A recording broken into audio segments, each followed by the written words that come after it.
We had a plan to reach an unreached people group, the Digo. And we decided we were going to start house churches.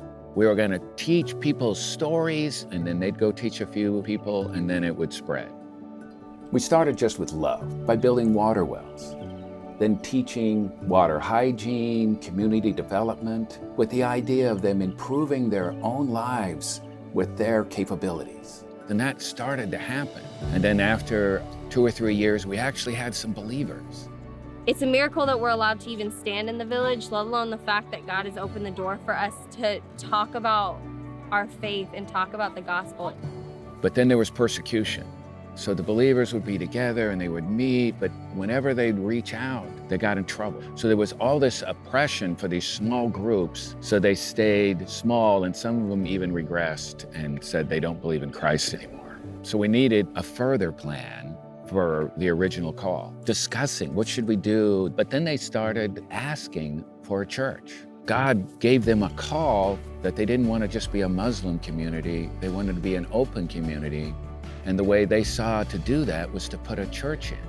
First in one community and in another community, they said, we'll give you land, you gotta put a church here. The Muslim leaders saying, you gotta put a church here. Finally, I felt a call. God just said, put a church there. So we did it. And then it became a place where people watched it. It became like an arena for what God was doing.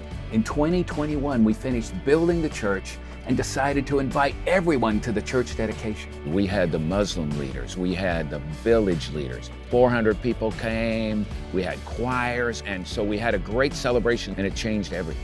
It's changed the atmosphere from we are outsiders to we are part of the community. So the next thing that happened was another community that we had worked in said that they wanted a church. And so we have a second church. We are becoming part of the community, one step at a time, with love, with help, with water. They are inviting us to build in their community and to tell everyone about Christ. It's really a beautiful sight to see the maturation of these churches from just an idea to gathering people, to building a building, to filling it. We've been coming every year because God has said, go, go, go. There's been disappointments, but God kept saying, you have an assignment and I will finish it.